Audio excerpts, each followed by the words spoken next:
Hi hello అండి. నిన్న ఎపిసోడ్లో నామినేషన్ పాయింట్స్ ఎవరు బాగా చెప్పారు, ఎవరు ఓకేగా చెప్పారో ఈరోజు మనం మాట్లాడుకుందాం. ఎవరైనా ఛానల్ సబ్స్క్రైబ్ చేయకపోతే సబ్స్క్రైబ్ మై ఛానల్. ఫస్ట్ రాము రాథోడ్ గారి నామినేషన్తో స్టార్ట్ చేశారు. ఆయన పవన్ కళ్యాణ్ గారిని నామినేట్ చేశారు. దాని గురించి ఇప్పుడు మాట్లాడుకుందాం మనం. రాము రాథోడ్ గారు అంటే అందరికీ చాలా అభిమానం. ఎందుకు అంటే ఆయన హౌస్లో ఉండే విధానం కానీ, ఆయన మాట్లాడే విధానం కానీ చాలా బాగుంటుంది. కానీ నిన్న చెప్పిన నామినేషన్స్ పాయింట్స్ మరీ సూపర్ కాదు, జస్ట్ ఓకే అన్నట్టుగా ఉన్నాయి అంతే. నామినేషన్స్ అంటేనే ఇంట్లో ఎవరు అన్ఫిట్ ఉండకూడదు అనేదానికి నామినేట్ చేస్తాం. కానీ మన రాము రాథోడ్ గారు మీకు నాకు ఐ కాంటాక్ట్ లేదు, ర్యాపో లేదు అనే రీజన్స్తో నామినేట్ చేస్తారు. నాకైతే అది వ్యాలిడ్ పాయింటే అనిపించలేదు అస్సలు. బ్రో ట్రోల్ అయిపోతావు అని చెప్పారు. మీరు నామినేషన్లో ఏ పాయింట్ చెప్పినా నేను తీసుకుంటాను, కానీ ఇలాంటి రీజన్ చెప్తారని నేను అస్సలు ఎక్స్పెక్ట్ చేయలేదు అంటారు. కానీ ఇంకో ఫన్నీ పాయింట్ అన్నారండో, మంచోళ్ళుగా ఉంటే మంచాల కింద తోస్తారని. నెక్స్ట్ నామినేషను మన రాము రాథోడ్ గారు హరీష్ గారిని నామినేట్ చేశారు. దాని గురించి ఇప్పుడు మాట్లాడుకుందాం. బిగ్ బాస్ చెప్పిన తర్వాత నేను మీతో 1 అవర్ కూర్చున్నాను. అట్లీస్ట్ నా మాట విని ఉండి ఫుడ్ తీసుకుంటే నేను చాలా హ్యాపీగా ఫీల్ అయ్యేవాడిని. కానీ మీరు మాత్రం నేను వీళ్ళతో కలిసి ఉండలేకపోతున్నాను అనే పాయింట్ చెప్పారు. నాకు అది అస్సలు నచ్చలేదు. అందుకనే నేను మిమ్మల్ని నామినేట్ చేస్తున్నా. రాము రాథోడ్ గారు ఇంకో పాయింట్ చెప్పారు. ఏంటంటే శనివారం నాగ్ సార్ ప్లే చేసిన క్లిప్ చూస్తే క్లియర్గా మీదే తప్పు అనిపిస్తుంది అని చెప్తారు. దీనికి మాస్క్ మ్యాన్ గారు ఇచ్చిన ఎక్స్ప్లెనేషను లాజిక్ లేకుండా అనిపించింది నాకైతే. హరీష్ గారు అందరి గురించి చాలా సీరియస్గా చెప్తారండి. ఏంటంటే మీకు బిగ్ బాస్ టైటిల్ రావచ్చు, మనీ రావచ్చు, ఫేమ్ రావచ్చు, కానీ మనం ఈ ఇంట్లోకి వచ్చాక మీరేం నేర్చుకున్నాం అనేది తెలుసుకుంటారు అంటారండి. నెక్స్ట్ నామినేషను ప్రియా గారిది. ప్రియా గారు ఫ్లోరా గారిని నామినేట్ చేశారు. అసలు వీళ్ళిద్దరు ఎందుకు నామినేట్ చేసుకున్నారో, ఏం నామినేట్ చేసుకున్నారో అసలు నాకేమీ అర్థం కాలేదండి. ప్రియా గారు సెకండ్ నామినేషన్ వచ్చేసి బర్నీ గారిని చేశారు. ఫస్ట్ చెప్పిన పాయింట్ వ్యాలిడ్ అనిపించింది, ఓకే పర్వాలేదు. కానీ మిగతా పాయింట్ నాకు నచ్చలేదండి. ప్రియ గారు మీకే కాదు హ్యూమానిటీ మాకు కూడా ఉంది అంటారు.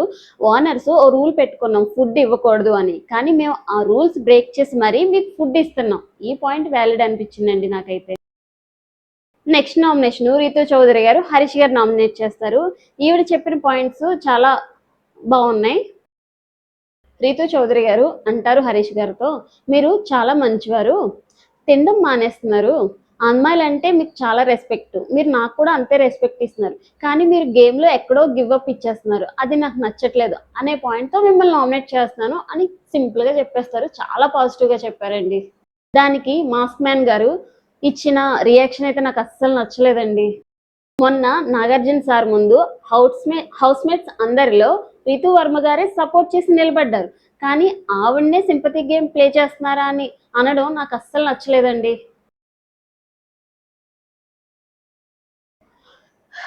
రీతు గారి సెకండ్ నామినేషన్ వచ్చేసి ఫ్లోరా గారు. పాపం ఈవిడ ఎందుకు నామినేట్ చేస్తున్నారో అందరికీ నాకైతే అర్థం కావట్లేదు. డీమాన్ పవన్ గారు ఫస్ట్ నామినేషన్ ఫ్లోరా గారిని చేశారు. తెలిసిందే కదా ఈవిడ ఎందుకు నామినేట్ చేస్తున్నారు. అలాగే సెకండ్ నామినేషన్ వచ్చేసి బర్నీ గారిని. కామనర్స్ అందరూ కూడా భరణి గారిని గుడ్డు అనే విషయంతోనే నామినేట్ చేస్తూనే ఉన్నారు అసలు. నెక్స్ట్ నామినేషన్ వచ్చేసరికి ఇమాన్యువల్ గారు. ఈయన వచ్చేసి మనీష్ గారిని నామినేట్ చేశారు. మనీష్ గారిని నామినేట్ చేసిన పాయింట్ ఏంటంటే మొన్న జరిగిన టాస్క్లో మొన్న నాగ్ సార్ ముందు నాదే తప్పని ఒప్పేసుకున్నాను. ఇప్పుడు నేను మిమ్మల్ని నామినేట్ చేయకపోతే ఇప్పుడు నాది సేఫ్ గేమ్ అంటారు, అందుకే నేను మిమ్మల్ని నామినేట్ చేస్తున్నా. ఏమన్నా లాజిక్ చెప్పారా ఇమాన్యువల్ గారు? ఇమాన్యువల్ గారి సెకండ్ నామినేషన్ వచ్చేసి హరీష్ గారు నామినేట్ చేశారు. మీరు గుండంకులు అంటేనే సీరియస్ అయిపోయారు కదా, మరి నన్ను రెడ్ ఫ్లవర్ అన్నదానికి నేను ఎలా తీసుకోవాలి అని పాయింట్ చాలా బాగా చెప్పారండి. మాస్క్ మ్యాన్ గారు నేను నిన్ను అనలేదు అనేసి మాట మారుస్తున్నారు, కానీ అందరికీ తెలుసు ఎవరిని అన్నారు అనేసి. ఇప్పుడు ఇమాన్యుయల్ గారు అంటారు, అన్న ఇది నా గేమ్, నాకు నచ్చినట్టుగా నేను ఆడుకుంటా అన్నట్టుగా చెప్తున్నారు. అప్పుడు మన హరీష్ గారు గట్టి గట్టిగా అరుస్తున్నారు.